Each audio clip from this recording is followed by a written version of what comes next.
के नगर चुनाव 2022 के प्रशिक्षण कार्य में आप सबका हार्दिक अभिनंदन है। इस बार का नगर चुनाव पिछले चुनाव से भिन्न होने जा रहा है, क्योंकि इस पर 2 पोस्ट बढ़ा दिए गए। पहले सिर्फ वार्ड कमिश्नर, जो वार्ड पार्षद के नाम से जाने जाते हैं, उनका चुनाव होता था, लेकिन इस बार 3 पोस्ट के चुनाव होंगे। एक वार्ड पार्षद, दूसरा वाइस चेयरमैन और तीसरा चेयरमैन। इन तीनों के लिए चुनाव की जो प्रक्रिया होगी वो ईवीएम इलेक्ट्रॉनिक वोटिंग मशीन के द्वारा होगी। इस ईवीएम के 2 भाग होते हैं, एक कंट्रोल यूनिट, दूसरा बैलेट यूनिट। कंट्रोल यूनिट और बैलेट यूनिट हर पोस्ट के लिए आपको कम से कम एक मिलेंगे। एक मिलेंगे। इसलिए कम से कम हर एक बूथ पर 3 CU और 3 VU जाएंगे, कम से कम। कैंडिडेट्स की संख्या बढ़ाने पर VU की संख्या बढ़ सकती है। जैसे ही 16 या उससे ज्यादा कैंडिडेट हो जाएंगे, फिर VU 2 हो जाएंगे। इस बार की जो चुनाव है, इसमें जो आप मतदान दल के सदस्यों की संख्या 6 होगी। इसमें सबसे बड़ा पोस्ट पीठासीन पदाधिकारी का होता है, प्रिजाइडिंग ऑफिसर का, जो मतदान दल के मुखिया होते हैं। और फिर उसके अंतर्गत, उसके अंडर में P1 होंगे, P2 होंगे, P3A, P3B और P3C होंगे। P1 का कार्य पुराना ही कार्य है, नया काम नहीं है उनका। उनका काम होगा वोटर लिस्ट अपने पास रखना। जो मतदाता पर्ची लेके आएंगे, उससे उसका क्रम संख्या नोट करना, उस क्रम संख्या को खोजना, वहां कहाँ के नाम है, फिर उसका नाम जोर से बोलना। और फिर जो एजेंट्स होंगे, उस एजेंट से पूछना कि ये सही मतदाता है या नहीं। अगर वो ओके कर देता है, तो अगर वो मेल है तो उसके क्रम संख्या को, पूरे को नहीं, क्रम संख्या को आप डायगोनली क्रॉस करेंगे। कौन? P1।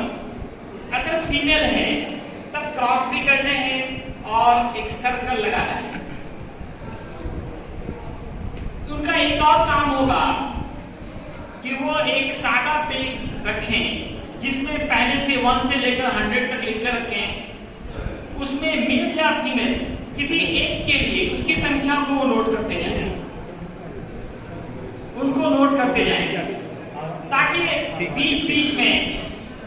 बीच में जो रहे, आपको हर 2 घंटे पर चुनाव संबंधी जो भी अधिकारी होते हैं, वो आपसे पूछते हैं कितने मेल कितने फीमेल का वोटिंग हो चुका है।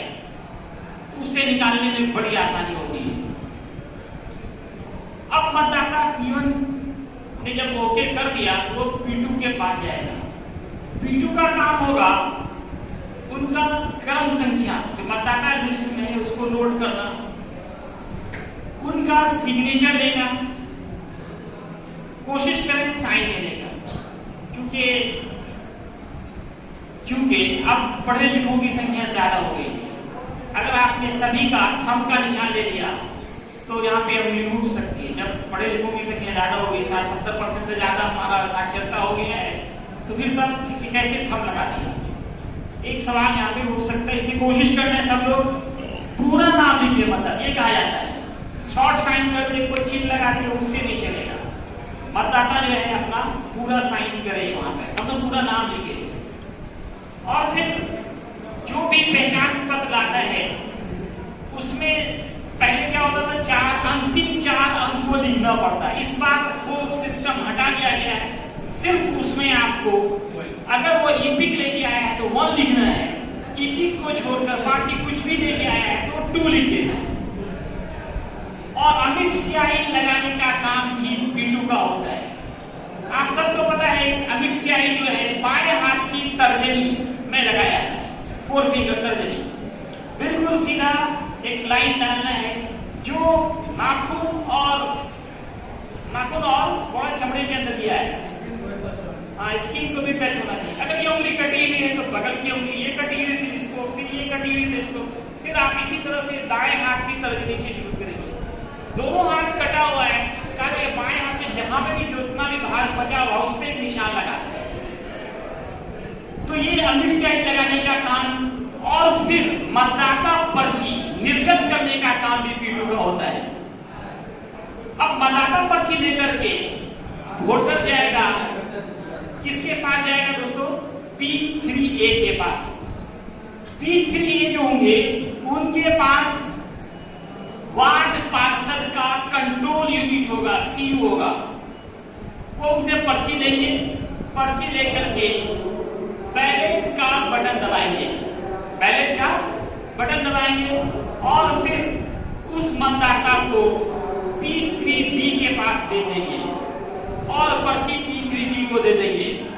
P3B के बाद 2 कंट्रोल यूनिट होंगे, एक वाइस चेयरमैन का, दूसरा चेयरमैन का, दोनों के बैलेट के बटन को दबाकर पर्ची को सुरक्षित रखेंगे P3B।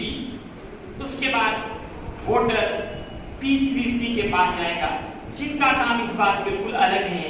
उनका काम बायोमेट्रिक से वोटर की पहचान करनी है और फिर प्रेजाइडिंग साहब को जो भी काम कहेंगे वो काम करना P3C का दायित्व होगा। उसके बाद वोटर वोटिंग कक्ष में प्रवेश करेंगे और वोट देकर दूसरे दरवाजे से वो बाहर निकलेंगे। प्रेजाइडिंग साहब ये इंश्योर करेंगे कि उन्होंने तीनों BU के बटन को दबाया या नहीं दबाया। अगर नहीं दबाया तो फिर दोबारा देखेंगे। ये गोपनीय मतदान है, कोई भी मतदान कक्ष के अंदर पूरे वोटिंग के दौरान नहीं जा सकता है। कोई गड़बड़ी हो गई तो पीठासीन पदाधिकारी जाएंगे, लेकिन अकेले नहीं, उनके साथ एजेंट होना जरूरी है। अब हम बात करते हैं कि ईवीएम में जो 2 पार्ट होते हैं, एक को बोलते हैं कंट्रोल यूनिट और दूसरे को बैलेट यूनिट। इस कंट्रोल यूनिट के 4 पार्ट होते हैं। एक डिस्प्ले सेक्शन होता है, आप देख रहे हैं जो पूरा जो स्क्रीन लगा हुआ है डिस्प्ले सेक्शन है। पीछे ऑफ ऑन का स्विच है, ये आप देख सकते हैं। ऑफ ऑन का आप लोग देख भी चुके होंगे। इसको ऑन करेंगे और यहाँ डिस्प्ले होना शुरू हो गया। ये डिस्प्ले सेक्शन कहलाता है। कौन section? Display section. Display section के बाद ये जो सेक्शन देख रहे हैं ये कंडक्ट सेक्शन है, बैटरी भी यहीं पे लगा हुआ है, इसको खोलने की जरूरत नहीं है, ऑलरेडी सील्ड मिलेगा। ये तीसरा सेक्शन रिजल्ट सेक्शन, इसमें बहुत काम करना है। हमारे पीठासीन पदाधिकारी को इनकी पूरी जानकारी होनी चाहिए, क्योंकि सारा सीलिंग का प्रोसेस, CRC का प्रोसेस हम लोगों को इसी से करना पड़ता है। रिजल्ट सेक्शन, इसमें 4 बटन होते हैं, आप 4 बटन देख सकते हैं।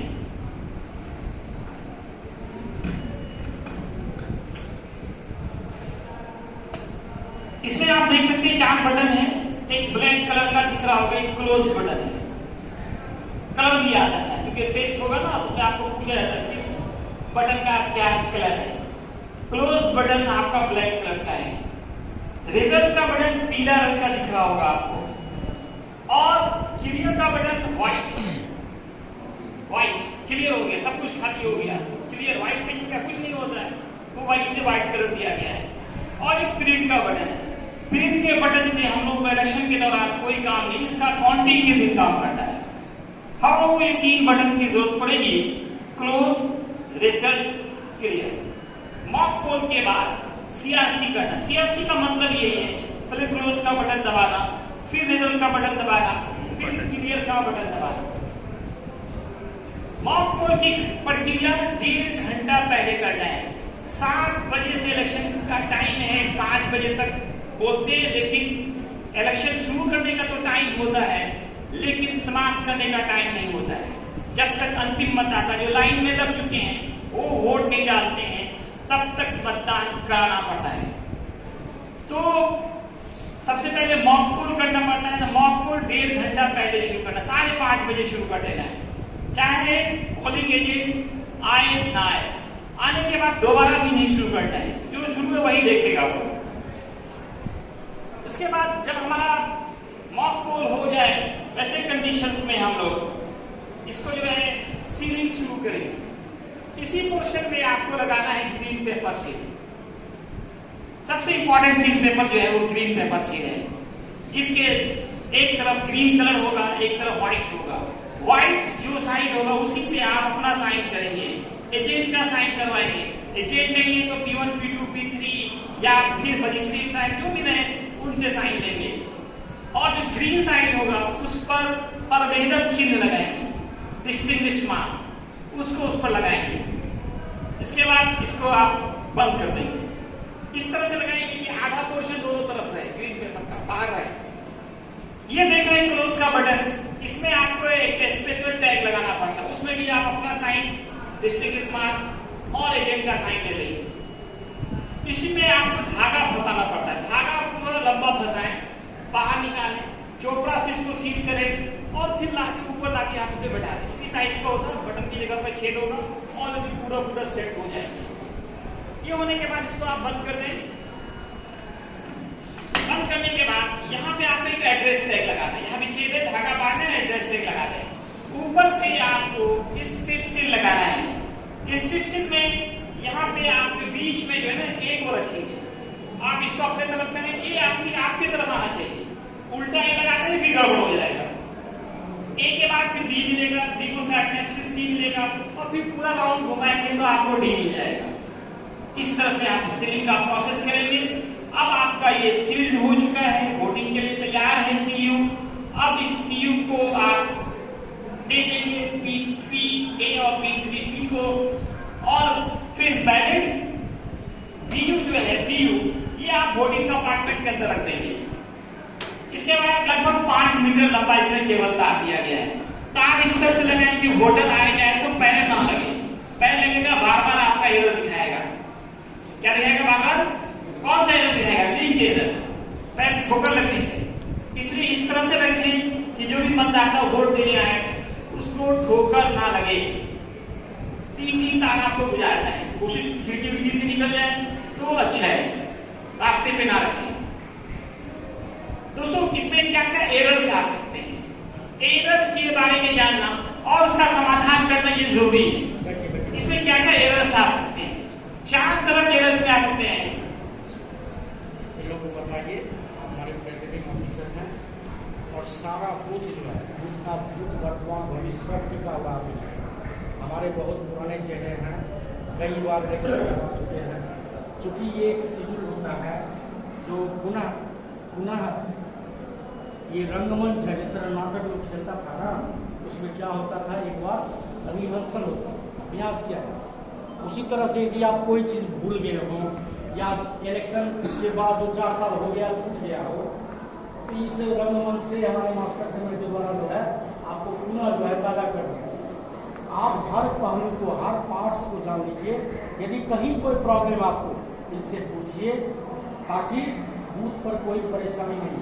इसके बाद ये लोग हमारे नंबर भी दे देंगे। एक तो हमारे बहुत ही एक्सपर्ट मास्टर ट्रेनर हैं, मुझे गर्व है ऐसे लोगों को मैं चयनित करता हूँ जो जिला के यूनिक लोग होते हैं। 85 मास्टर ट्रेनर का मैंने चयन किया और सभी हमारे प्रतिभावान। आप इनसे कोई भी प्रश्न पूछेंगे, ये विश्वास है कि इलेक्शन के हर प्रश्न का जवाब देंगे। हाँ, बशर्ते वो इलेक्शन का पूछिए, घर का नहीं पूछिए। एक समस्या ये है, इलेक्शन का काम तो कर ही लेंगे, हम करते ही आ रहे हैं। समस्या है कि P1 और P2 जो भाग जाता है उसके लिए हम बोल दिए नहीं, यहाँ पे बोला गया कि अगर सेकंड लेकर पर सुनिए, उसी सेकंड जो अपॉइंटमेंट लेकर निकलेगा उसी में जुड़वा देंगे, उसी में जुड़वा देंगे। यदि भाग गया कोई आदमी और आप चाहते हैं उसका अहित नहीं हो तब उसको छोड़ दीजिएगा। यदि चाहते हैं कि मेरा अहित हो जाए, उसका तुरंत आप जो है एक व्हाट्सएप आप आरओ को कर दीजिएगा, आरओ को मैसेज कर दीजिएगा, उसकी नौकरी खतरे में। ठीक है, तो ये बड़ा एक्शन लिया जाए। नहीं हो बार जो है ना,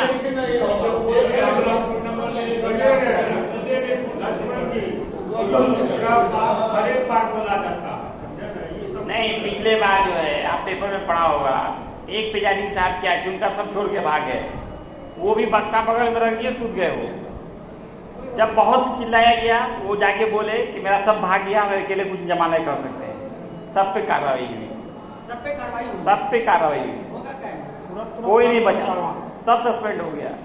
फर्क वहाँ है कि आप उस समय कंप्लेन करना नहीं चाहिए। हाँ कंप्लेन आप लोग नहीं तो आज ही हो जाएगा, नहीं तो करता है लोग। वही होने वाला अगर कोई नहीं- पिछले बार की बात है।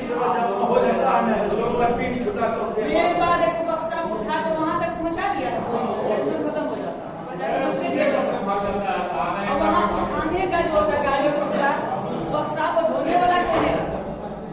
समस्या यही है, प्रजारी अकेले काफी है, लेकिन वहाँ को उठाने वाला कोई नहीं रहता। जी बहुत दिक्कत होता है। यहाँ तो लोडिंग करके भेज दिया। आप तो हम लोग ठीक है, हम लोग फिर शांति बना, थोड़ा काम कंप्लीट कर लेते हैं इसको, ठीक है ना, फिर इसको ऑन कीजिएगा, ऑन हो जाएगा। थोड़ा हम रोक दिए थे इसको वीडियो को।